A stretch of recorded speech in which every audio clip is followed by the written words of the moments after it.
Number one rule for waiting on the Lord is trusting Him. Let's talk about it. I did a video yesterday talking about being still and knowing that He is God, being patient and waiting on Him. Being honest, it can be difficult and challenging if we don't know the proper steps or what waiting on God means, right?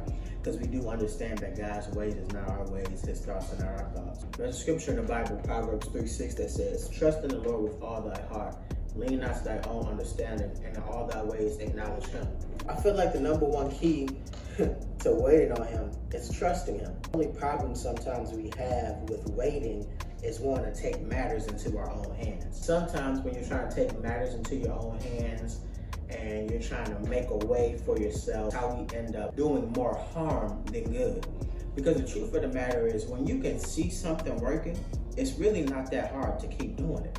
So if I'm going to the gym every day, right, and I start seeing results, I start to lose weight, I start to get gains, I'm eating right, I'm starting to see the steps, right? And if I start seeing them immediately, it's going to make me keep doing it. But God isn't a gym plan. So what God will do sometimes is you will be doing everything right.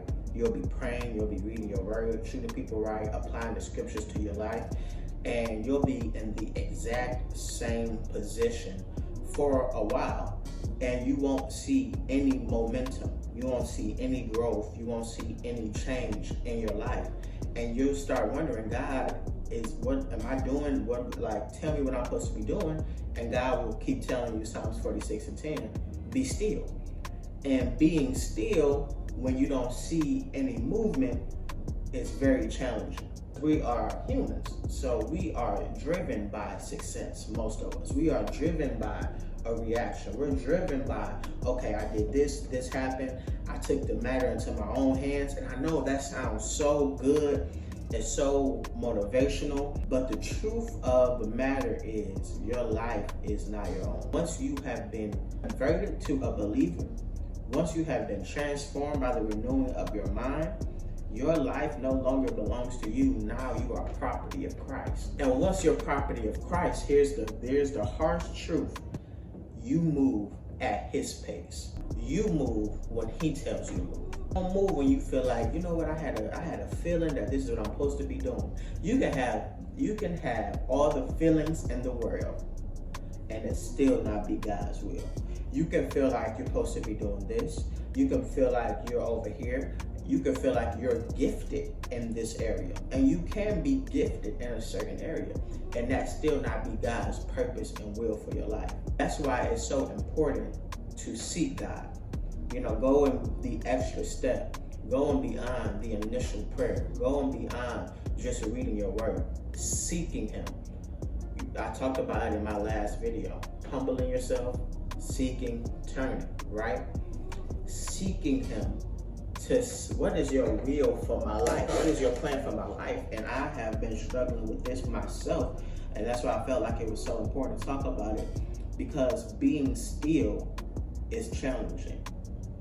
No matter who says otherwise, being still is challenging. So if we're being still and waiting, that can mean getting up and going to work every day.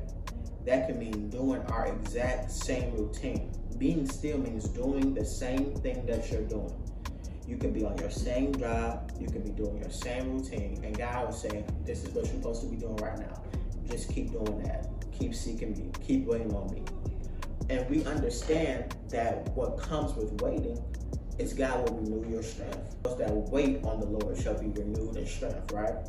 But waiting, if you wait long enough, you'll start to think, is all of my labor in vain? Is this even worth it? I have waited, I have trusted God, I've been obedient, and I don't see any change. Me personally, myself, have been just waiting on God for the last couple of months. And previously in a different season, it seemed like at that time when I was waiting before, I had more. And God, in this season, is like, it's just me and you. The only thing that you're going to do right now is you're going to seek me, and I'm going to provide for you, right? I talked about it before. I'm going to give you daily bread. I'm going to make a way where you don't go without. I'm going to watch over you, right? But you're going to be fully submitted and you don't have any other choice around it. Like he's put me in this position to where even if I wanted to move, I can't. Even if I wanted to do something, I can't. He's put me in this position where I am completely vulnerable, right? And as a man, as a woman with strong will, that is one of the scariest places to be in the world, being completely exposed, being completely vulnerable to God, right?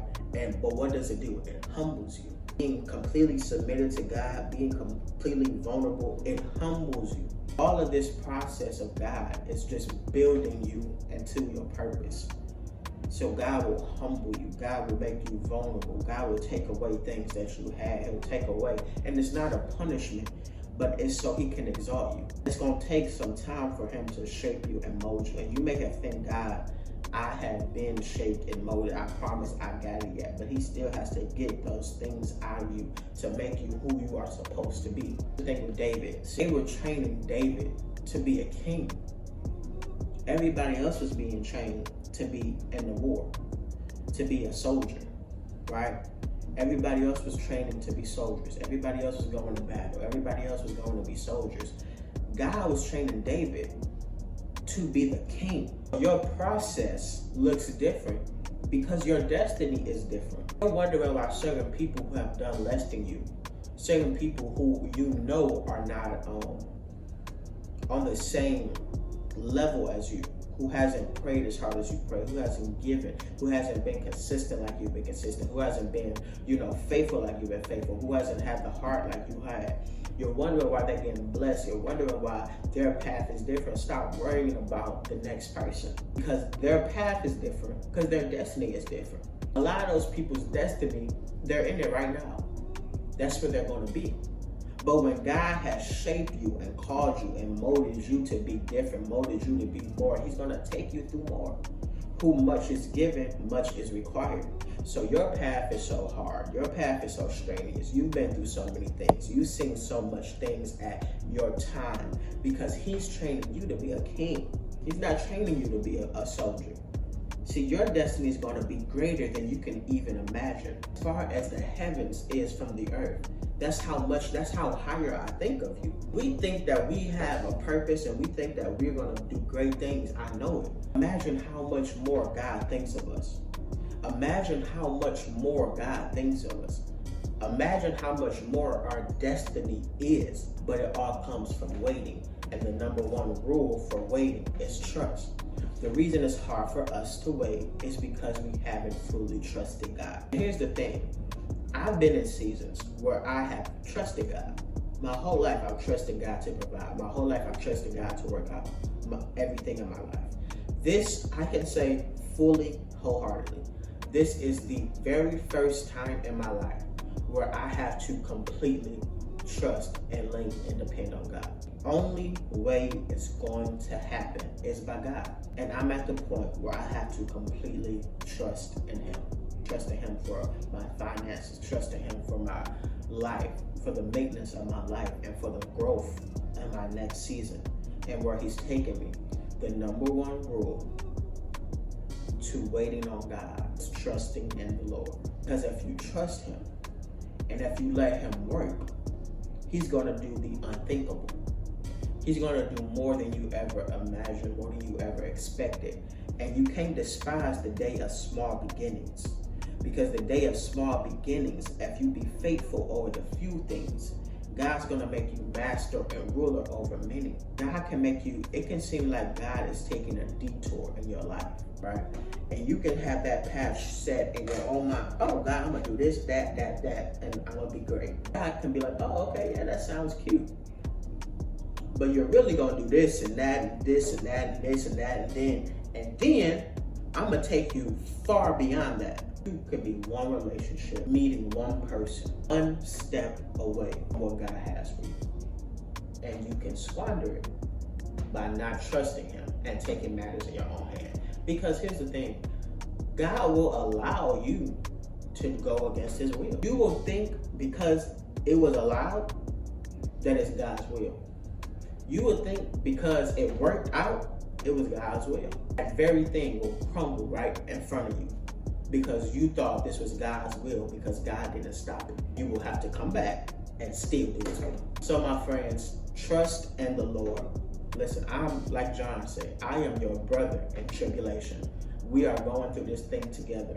But one thing I have learned in my short life is that I need to completely trust in him, because if I be honest, everything I've done, everything I've tried on my own doesn't work. So now I need to trust in God and completely surrender myself to him. And trusting in God is the #1 rule to waiting on God. I love you. God bless you. God keep you. Keep going. You're chosen by God. I'll see y'all tomorrow. We got next time.